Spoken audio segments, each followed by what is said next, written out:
नमस्कार, मैं मुकेश कुमार और अभी मौजूद है ऊंचाहार विधानसभा में। और ऊंचाहार में आज फिर से स्वामी प्रसाद मौर्य जी के समर्थन में बाइक रैली निकाली गई है।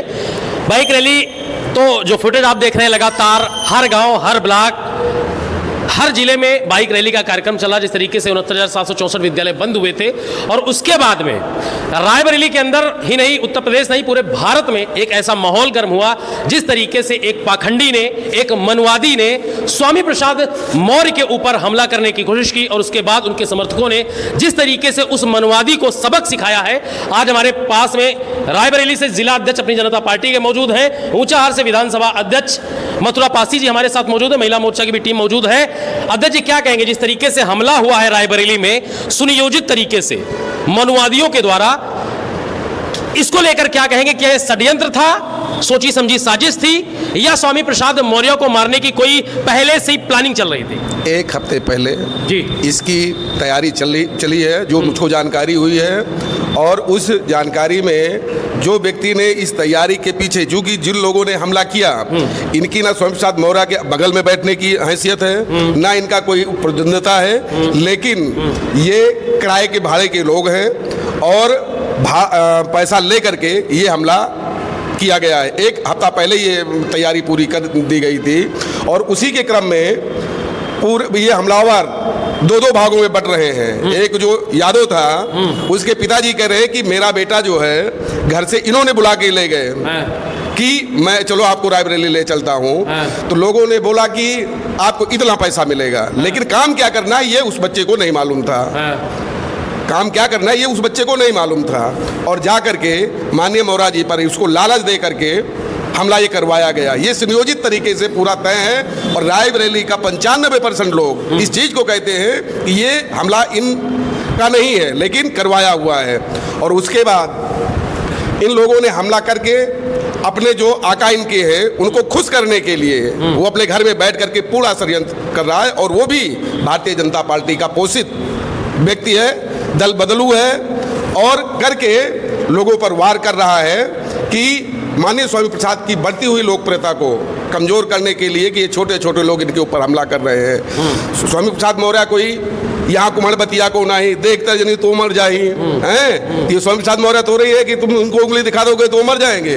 वो इतने ताकतवर हैं, उनके लोग इतने ताकतवर हैं। लेकिन मैं प्रशासन को भी धन्यवाद देना चाहूँगा कि प्रशासन ने जिस तरह से मुस्तैदी के साथ काम किया, उसके तहत हमारे किसी भी कार्यकर्ता को किसी प्रकार का कोई क्षति नहीं पहुंची। अच्छा, इस पूरे मामले में जिस तरीके से पहले देखा गया कि जब उस लड़के को पकड़े पुलिस वालों ने, जब वो मार खाया, उसके बाद जब गाड़ी में बैठा था उससे पूछा गया कि आप कहां से आए हैं, तो उसने अपना नाम रोहित द्विवेदी बताया। उसके बाद कहा करणी सेना से हैं, करणी सेना को इन्वॉल्व करता है, फिर कहता है बजरंग दल से है, बाद में पता चलता है गौरक्षा कोई चलता है, उसका कोई इन लोगों ने पहले से प्लानिंग की थी, इनका जो छोटा मोटा संगठन है।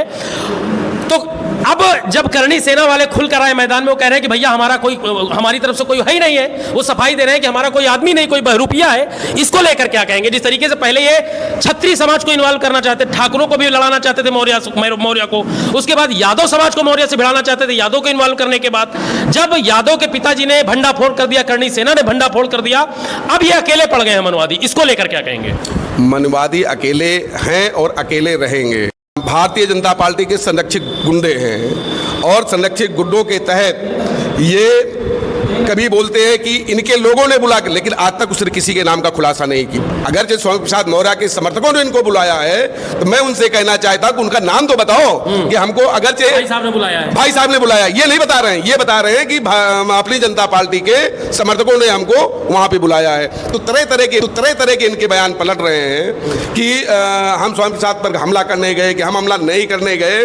तो इस तरह से लेकर के, और अगर ये हमला करने गए वो बताते हैं कि हम स्वामी प्रसाद मौर्य जो देवी देवताओं को गाली देते हैं इसलिए मैंने उनके ऊपर हमला किया। इसका मतलब 1 महीने पहले से उनका कार्यक्रम चल रहा है, उनके गुरु ने उनको बता रखा है कि आपको हमला करना है। तो हमारे किसी भी कार्यकर्ता ने जिसने बुलाया उसका नाम तो बताएं कि किसने बुलाया है। मैं इसकी घोर निंदा करता हूं कि मेरे किसी भी कार्यकर्ता ने ऐसे लोगों से, उनका कोई संपर्क नहीं है, उनका कोई व्यवहार नहीं है, क्योंकि हमारे कार्यकर्ता सब शालीन और सौम्य हैं। आज हम 26 तारीख से अनवरत अपने कार्यक्रमों को लेकर के मैं चल रहा हूं। किसी प्रकार का कहीं कोई विवाद नहीं, किसी प्रकार का कोई वो नहीं है। तो ये रायबरेली में जो अराजकता फैली है, जो आग लगी है, ये पूरे प्रदेश के लोग इस पर दुख व्यक्त कर रहे हैं कि ऐसी घिनौनी हरकत नहीं होनी चाहिए और उत्तर प्रदेश सरकार को अपने गिरेबान में झांक के देखना चाहिए कि जितने भी संरक्षित गुंडे हैं वो सब भारतीय जनता पार्टी में ही हैं। और भारतीय जनता पार्टी में सारे गुंडे हैं तो इन गुंडों का खात्मा करने के लिए मैं माननीय स्वयं प्रसाद मौर्य की तरफ से इस जनपद में मैं कहना चाहूँगा कि कोई भी गुंडा जो आज है सारे के सारे लोग चिन्हित किए जा रहे हैं और प्रशासन के लोग भी चिन्हित किए जा रहे हैं जो इसमें इन्वॉल्व हैं। अपनी जनता पार्टी की सरकार बनते ही गरीबों के ऊपर जो ये अत्याचार हो रहा है, जो लोगों की जमीनों पर कब्जा करने का काम चल रहा है, दाढ़ी बनवाते हैं उसका पैसा नहीं दे रहे हैं, दाढ़ी वाला चिल्ला रहा है, सब्जी खरीदते हैं सब्जी वाले का पैसा नहीं दिया जा रहा है, तो साथियों ऐसे कौन से लोग हैं भारतीय।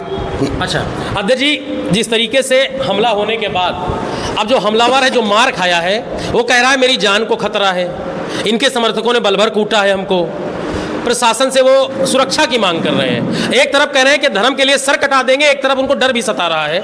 इसको लेकर क्या कहेंगे? जिस तरीके से वहां पर हालांकि जो वीडियो वायरल हुए उसमें 10-15 लोग मौजूद थे वहां पर, लेकिन जब मार पड़ने लगी स्वामी समर्थकों से तो सब भाग गए, 2 बचे थे। आज वो फिर फुदक रहे हैं, 11 लाख रुपए का कोई इनाम दे रहा है, उस पर चर्चा करेंगे। लेकिन इसको लेकर क्या कहेंगे? वो कह रहा है हमको सिक्योरिटी दीजिए।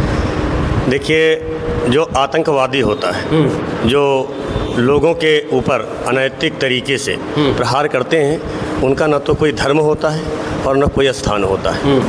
ये व्यक्ति एक किराए का टट्टू है जिसे सत्ता संरक्षित सरकार का कहीं न कहीं किसी के माध्यम से, क्योंकि इतनी बड़ी हैसियत नहीं है कि वो सरकार तक पहुंचे, लेकिन सरकार में बिलोंग किसी भी व्यक्ति का संरक्षण पूरी तरह से इसके पास है और इसे जैसे बताया जाता है वैसे वैसे वो पल पल अपने बयान, अपनी इच्छाएं जाहिर कर रहा है। क्योंकि जिस समय माननीय राष्ट्रीय अध्यक्ष श्री स्वामी प्रसाद मौर्य पर प्रहार किया तो जैसे बताया गया कभी गौरक्षा, कभी बजरंग दल, कभी करणी, ये उसका नहीं, ये सुनियोजित तरीके से करणी सेना तो मना कर दिया कि हमारा कोई व्यक्ति नहीं तो है। यही तो मेरा कहने का मतलब है कि ये सुनियोजित तरीके से इनका पहले महीनों से प्लानिंग हुआ है, क्योंकि राष्ट्रीय अध्यक्ष श्री स्वामी प्रसाद मौर्य जी का बढ़ता हुआ कद जो इस क्षेत्र के नुमाइंदे हैं उनकी आंखों में चुभ रहा है। ये उसी का नतीजा है कि जो इस समय भारतीय जनता में पार्टी के अंदर बैठे, संरक्षण में बैठे हैं, ये उन्होंने ही इन गुंडों माफियाओं को अपने बीच में लाने का काम किया और उन्हीं से ये बातें बुलवाई जा रही हैं कि मुझे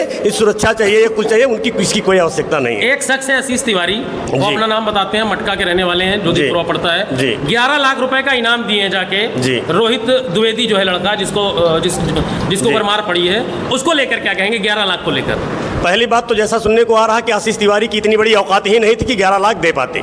रही बात चेक की, तो चेक किसी को दिखाया जा सकता है, किसी के पास वो क्लियर होता है कि नहीं होता, वो तो अलग का विषय है। आज आशीष तिवारी ये सोच ले, अपने गृह बयान में झांक ले कि आतंकवादी जो होते हैं, जो गुंडे माफिया होते हैं, उनका ना तो कोई धर्म होता है ना कोई जाति होती है। आज वो राष्ट्रीय अध्यक्ष स्वामी प्रसाद मौर्य के ऊपर हमला करने पर अगर वो 11 लाख का चेक देने की अपील कर रहा है तो कल उसी के ऊपर उल्टा उन्हीं गुंडों के द्वारा जो है हमला किया जा सकता है। साथ एक निश्चित है, इसमें कोई शक नहीं। इस पर ऐसे मामलों को तो उत्तर प्रदेश सरकार को अपने संज्ञान में लेना चाहिए, वो किसी भी पार्टी का हो, किसी भी दल का हो, लेकिन आतंकवादी गुंडा माफिया गुंडा होता है, उस पर तत्काल कार्रवाई करके उसकी स्थान सलाखों के पीछे होना चाहिए।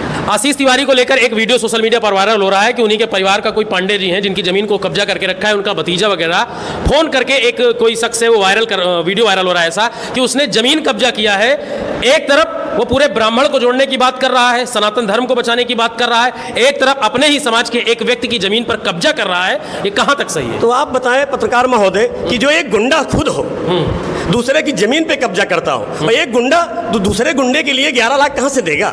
ये आप बताएं। तो इन पर बात करने का कोई औचित्य ही नहीं है। ये गुंडे हैं और गुंडा ही गुंडे की बात करेगा। तो जब वो जो अपने ग्राम सभा के लोगों की जमीन हड़प रहा है, किसी को प्रताड़ित कर रहा है, तो 11 लाख लाएगा कहां से? इसी तरह तो देगा, हो सकता है कि और तीसरे की किसी की जमीन हड़पे, फिर उसका सौदा करेगा, तब वो 11 लाख देगा ना जो रोहित द्विवेदी को।